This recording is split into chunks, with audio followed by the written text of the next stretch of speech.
take out the old call right there. Go look out for some old whippersnappers out there in the old park. No. It's not 0.28%. Do you understand? 0.28%. Anyway, let me see. What else we got going on? Oh, yeah, closing out today at $116.91 a barrel of Brent crude. Hey, for all the people that are in England that took offense to that, come on, limeys, take a joke. You know you talk garbage about America, all right? I've seen your shows, all right, out there in Europe. You idiots use America as a punchline anytime you have it. You got that dry-witted humor, for Christ's sake. Oh, that's so American. You know it and I know it, all right? Because, look, I know I have a whole bunch of capitalists that are out there in England. They understand that, hey, look, we don't want to be some socialist scumbag trash that's falling around us like Greece, like these other countries that, are completely economically insolvent because they're socialists. England and the UK are actually doing something. All right, they're doing something, all right? So, look, limeys, back off, all right? At least you're not the frogs, all right? Anyway, let's continue going. Gas is down modestly, 25 cents, which isn't much, believe me. I shouldn't even give you the percentage decrease. It's not even worth mentioning. We got heating oil down $3.05. That's a percentage decrease of 1%. Natural gas saw a minor spike, and it was up 4 cents, a percentage increase of 0.96%. We've got WTI sweet crude going up. And this is after the president tapped into the Strategic Petroleum Oil Reserve to supposedly bring down the cost of crude oil, which in turn would bring down the cost of gasoline. But did it happen? No. On the contrary, it's going up and up and up. And this is just sad. For all you folks that are still ignorant about what the hell the Strategic Oil Reserve is, this is an oil reserve that is set aside that just in case, I guess this is when our government was thinking back in the day, just in case these barrels of oil go up to about $150, $200 a barrel, we have a oil reserve in America that we can kind of dispense out here to our country to not basically have our country shocked into complete and utter shutdown at the rising gas prices at such a rate of crude oil spike. And that could encompass anything. The Arab Spring was a good idea of what could potentially happen if one of these major oil-producing countries falls to one of these Arab Spring riots or revolutions. You understand what I'm saying? This is what the Strategic Petroleum Oil Reserve is. It's meant for that. But instead, Barack Obama here, about, a couple of weeks ago, decided that, you know what, we've got an election coming around, and, our stimulus package 2 policies have just completely flopped. It's been a complete no-go. We're losing jobs, for Christ's sake. This has been the most non-job-created economy I've ever seen in my life, and the only money that's being dispensed that people are spending are entitlements, and that's all there is to it. All right? It's sad. I hate to say that, all right? But Barack Obama decides to release barrels from this Strategic Petroleum Oil Reserve in an attempt to try to bring down the cost of gasoline. He tried to do this, for Christ's sake. Can you believe this? The government tried to manipulate private enterprise by tapping into our rainy day fund when it comes to this petroleum. This is supposed to be a rainy day fund. It's supposed to be our piggy bank just in case the goddamn oil prices go up the wazoo. And he taps into it, and in my opinion, I think it's just for complete and total political purposes. It's sick. Anyway, the reason I got off on that tirade is because WTI, even though he tried to manipulate the markets into bringing crude oil down, they're going up. Even after he gave out 30 million barrels of the Strategic Petroleum Oil Reserve into the market here. All right? It is up $1.48, a percentage increase of 1.56% on the day today, closing out at $96.63 per barrel of WTI sweet crude. And I know that people are like, well, who cares, Ghost? I mean, who cares if WTI sweet crude, Ed Clamp at Texas Tea, whatever the hell you're talking about. I mean, who cares, you know? Who cares if it goes up or down? I'll tell you who cares, you idiot.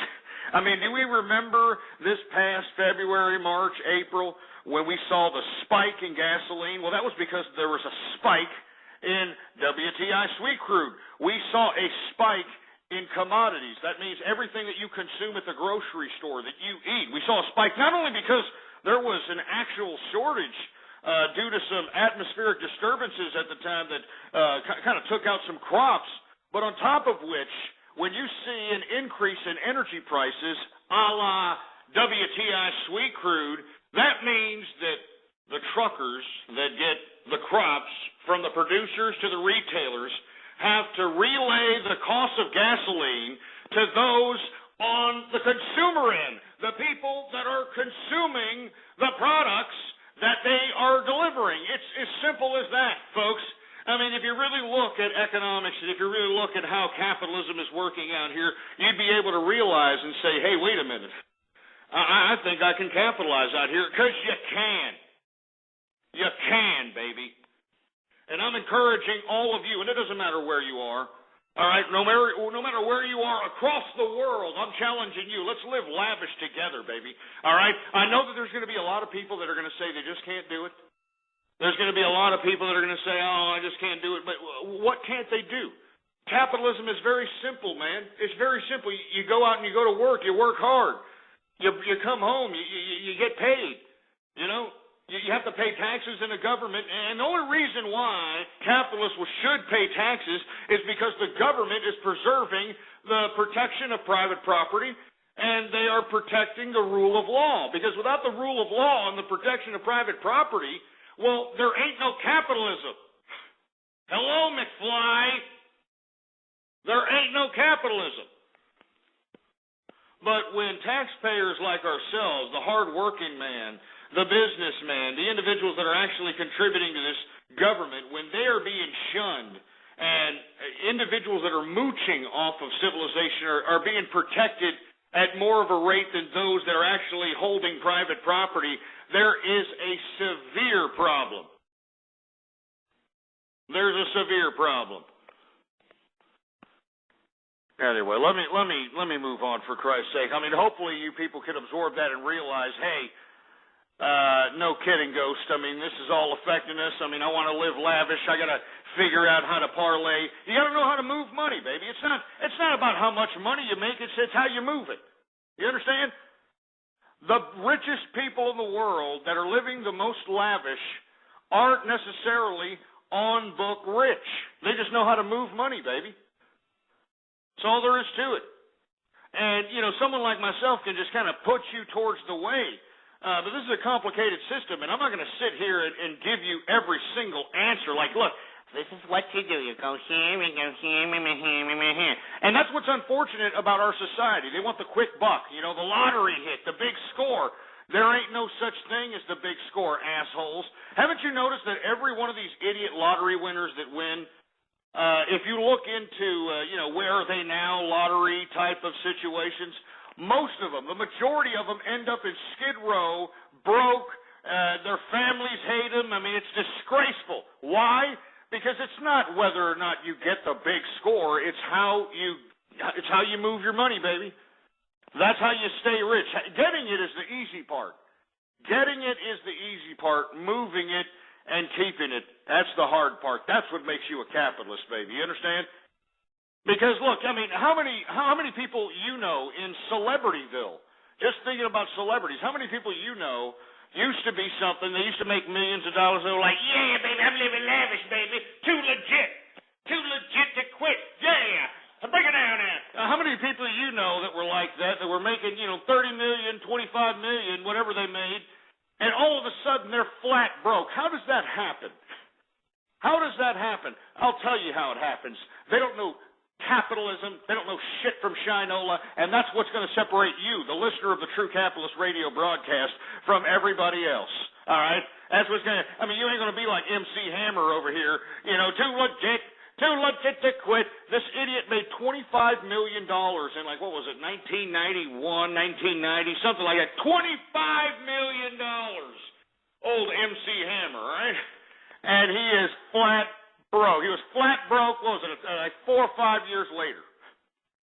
You understand? It's easy to make it. It's hard to keep it. And that's why, as a capitalist, you need to realize, hey, okay, now that I've got capital, now that I've got physical capital, where do I put it? What do I do with it? That's what I'm saying. You better be listening out here. All right? You better be listening to this broadcast. It could change your life forever. All right?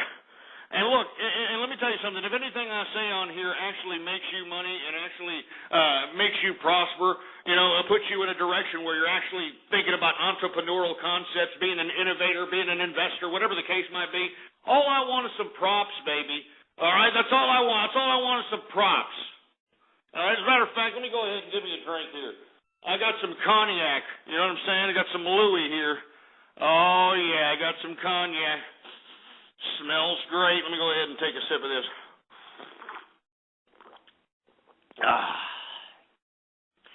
Cheers, everybody. Cheers, man. Woo, man, I'm not even past the goddamn agriculture. Let me get through the goddamn futures, and then I'm taking your calls, and you better have some substance out there, all right? I'm sick and tired of these sentence fragment sputtering idiots that sound so absent-minded and sound so stupid and have no kind of insight whatsoever as to concocting an original concept that is their own or an opinion that is their own other than some stupid sentence fragment. So I challenge all of you that are listening in, that are going to call up, and that are going to attempt to try to, I don't know, do something. Let's hear some originality. And let's hear something more than some sentence fragment, can we? Milky Liquors. We got canola, all right? It's up $7. We got cocoa up modestly, really modestly. It's up $1. Coffee is down $1.20. We've got corn up. Oh, Jesus Christ. I mean, I almost want to puke. I mean, corn is up $25.25. That's a percentage increase of 3.399%. Good God. Good God. And, of course, folks, this has a lot to do with the corn ethanol, all right? Our tax dollars go into the corn ethanol producers out here that are burning food that could go into the American public, that could bring down the cost of food costs, not only here in America, but throughout the world, because we are a big corn producer, all right? I mean, I just don't understand this. It's stupid. And not only that, an article came out today. I forgot what publication it was. I read that corn ethanol, the ethanol producers actually use more corn than farmers. As a matter of fact, you can probably Google that up. I don't really have that, but it came out today. I read it when I was reading all the news. I'm like one of these speed readers. You know, you gotta skim through all the news so that you can know and have a good, well-rounded view of what the hell's going on out here. But let me move on. We got cotton down. And let me tell you, I'm glad to see that this cotton is down. Hopefully we'll see less, pink team playing Ed Hardy T-shirts being sporting around out here. It's enough, all right? It's Abercrombie Fitch is enough. You know, and I started noticing that Ralph Lauren is starting to go this direction too, this Abercrombie Fitch direction. What the hell is that about? Hey, Ralph Lauren used to be cool, man. You know, I remember the 90s, you'd have, class act look. You know what I'm saying? You had that, scholarly type of collegiate Rhodes Scholar-esque type of fashion twist to your attire. Now what the hell do you got, some fruity idiot that's, listening to Christopher Cross and, selling on a stupid yacht, sailing, take me away where I want, maybe. I mean, it's stupid, Ralph Lauren. I mean, polo used to be cool. Now it's, I don't even want to know what it is. Jesus Christ. I'm sorry. I'm just saying, they used to have some nice stuff. Now it sucks, all right? Now it just completely sucks, and you can tell them I said that. Anyway, cotton is down $4.49. A percentage decrease today of 4.12% on the day. Can you believe that crap? Jesus Christ. All right? Now, can you males come out the pocket a little bit? Can you males come out the pocket just a little bit and maybe put on some clothing that has some kind of original attire? I'm telling you, the chicks will dig it. The chicks will love it. Are you kidding me? The chicks will be like, I'm not joking. But you have to have some fashion sense. You have to look like, hey, look, I'm actually looking for my threads out here. You know what I mean?